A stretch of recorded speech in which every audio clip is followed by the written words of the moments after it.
विश्व की कई आश्चर्य जगहों में से एक जगह जिसके बारे में आज बात करते हैं, बरमूडा ट्रायंगल के बारे में बोला जाता है कि यहाँ से लोग जिंदा बचकर वापस नहीं आते। इसका लोकेशन अटलांटिक महासागर में स्थित है, जिसे अंध महासागर भी कहते हैं।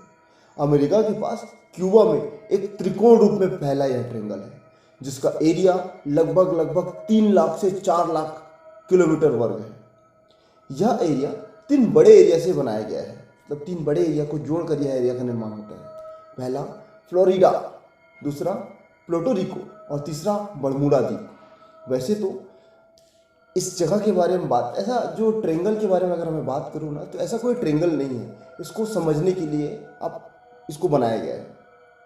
अच्छा, बोला जाता है कि इस एरिया में कोई भी जहाज आती है वो इसका शिकार हो जाता है। मतलब ये वहाँ से चाहे वो जहाज रहे, शिप रहे, वापस जा ही नहीं पाता।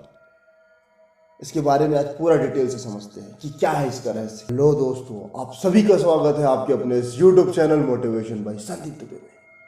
रहस्य के बारे में बात करते हैं, कुछ घटनाओं के साथ इसको शुरुआत करते हैं। 1498 में जब क्रिस्टोफर कोलंबस जा रहे थे तो उनको इस जगह के बारे में पता चला, तो वो अपने बुक में इस जगह का जिक्र करते हैं। वो कहते हैं कि जब मैं इस रास्ते से गुजरा तो यहाँ पर अजीबोगरीब घटनाएं होने लगी, जैसे मौसम अचानक परिवर्तन हो गया, तेज आंधी तूफान आने लगी, मैं जो समुद्री जहाज में जा रहा था वो असंतुलित हो गया। उस समय दिशा सूचक के रूप में सिर्फ एक यंत्र हुआ करता था, कंपास। आज तो बहुत सारे यंत्र अवेलेबल है, पर तब नहीं थे। तो कहते हैं कि मेरा कंपास पूरा तरह से ध्वस्त हो गया था, वो काम करना बंद कर दिया था। तो पहला जिक्र आप वहां से मिलता है दोस्तों। आगे बढ़ते हैं। दूसरा जिक्र 1964 में विल्सन लैडिश ने किया। वो अपनी बुक में इस पूरी जगह के बारे में बताते हैं कि बरमूडा ट्रायंगल एक ऐसा ही स्थान है जहां पर जाने पर आपके जहाज में असंतुलन की स्थिति पैदा हो जाती है। वहाँ के मौसम में एकाएक परिवर्तन हो जाते हैं, तेज हवाएं चलना, तेज बारिश होना, ऐसे कई घटनाएं होती हैं। आपका नेविगेशन सिस्टम पूरा तरह से ध्वस्त हो जाता है।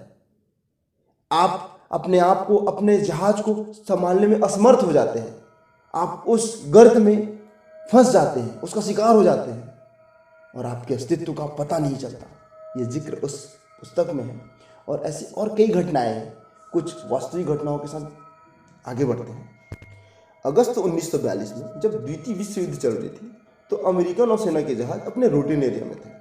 तब होता है कि कुछ कारणवश उन्हें बरमूडा ट्रायंगल से होते हुए गुजरना होता है। तो जैसे उस ट्रायंगल के ऊपर से वो गुजरते हैं तो उनका संपर्क रेडियो स्टेशन से पूरा तरह से टूट जाता है। उनका नेविगेशन सिस्टम पूरा तरह से फेल हो जाता है। एक सामान्य सी समस्या दिखती है कि उनका कंपास काम करना बंद कर देता है और पूरा जहाज का संपर्क सिस्टम से खत्म हो जाता है, जिसके कारण ये बोल सकते हैं उस जहाज का कोई अस्तित्व ही नहीं बचता, पूरा तरह से ध्वस्त हो जाता है दोस्तों। अच्छा, इसके जस्ट 2 दिन बाद उस जहाज को ढूंढने के लिए एक रेस्क्यू टीम जाती है। रेस्क्यू टीम उस स्थान पर पहुंचती है जहां पर वो लास्ट बार ट्रेस हुआ था। तो जैसे वो इस स्थान पर पहुंचती है तो सेम घटना इस रेस्क्यू जहाज के साथ भी होती है। वो भी पूरा तरह से ध्वस्त हो जाता है, उसका भी संपर्क कोई अता पता नहीं चलता दोस्तों।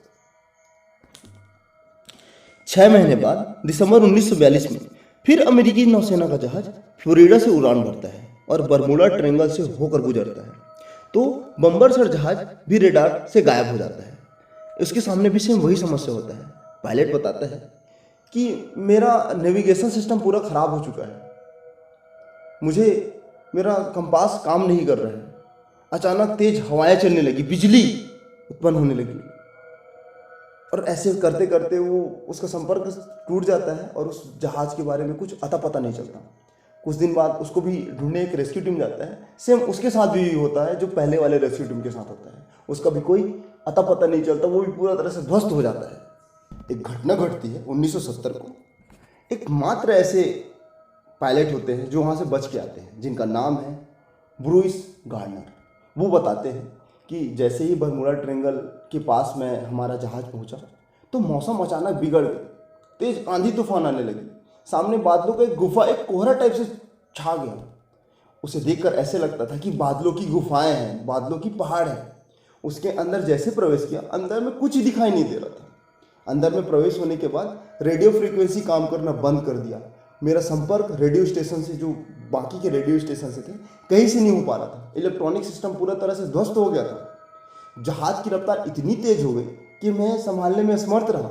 जैसे तैसे करके इतना स्पीड से मैं आगे गया, वो ऑटोमेटिक आगे बढ़ते जा रहा था। 3 मिनट बाद एक अच्छी खासी दूरी तय करने के बाद जैसे मैं बाहर निकला तो जैसे तैसे करके उसको लैंड करवाया जहाज को। अच्छा, मतलब 3 मिनट में लगभग 3000 किलोमीटर की दूरी तय की। मतलब आप सोच सकते हो कि अभी वर्तमान में सामान्य जो एरोप्लेन है ना, जहाज, उसका कोई ऐसा जहाज नहीं जिसका स्पीड इतना ज़्यादा है। ये तो सिर्फ उसमें होता है ना, जैसे मिसाइल, लड़ाकू विमान। तो ऐसे कई घटनाएं हैं इतिहास में जो पूरा आपको झंझोड़ के रख देगा। ऐसे हजारों घटनाएं दोस्तों जो बरमूडा ट्रायंगल में घटित हुआ। अब प्रश्न ये उठता है, क्या एक यह रहस्यमय जगह है? क्या एक ऐसा जगह है जहां से लोग आ ही नहीं सकते? क्या यह दैवी कारण है? बहुत लंबे अरसे तक यह बरमूडा ट्रायंगल एक रहस्य का कारण बना रहा।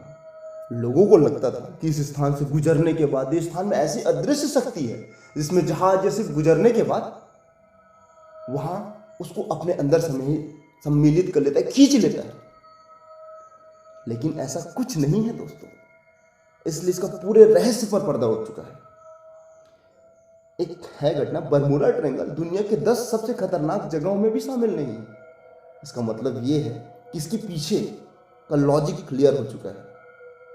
कुछ कुछ चीजों में अगर आप थोड़ा अंधविश्वास, अकाल्पनिक, अविश्वसनीय चीजों को जोड़ देते हैं तो लोग उसको पसंद करते हैं, उसको देखते हैं। ये एक अननेचुरल फिनोमिना नहीं है, एक नेचुरल फिनोमिना है। इसका लॉजिक भी उपलब्ध है। अगर इसका लॉजिक देखना चाहते हैं, अच्छा लगे कि आगे इस सीरीज को बढ़ाएं, इसको पूरा देखें कि वर्तमान में इसका क्या है, तो कमेंट करिए और शेयर करिए। तो मिलते हैं इसके दूसरे पार्ट में। कोशिश करेंगे इसकी गुत्थी को सुलझाने का कि ये एक रियलिटी है कि अंधविश्वास। तो बने रहिए अपने दोस्त के साथ। मिलते हैं इसके अगले पार्ट में। एंड लास्ट ना, गॉड ब्लेस यू ऑल।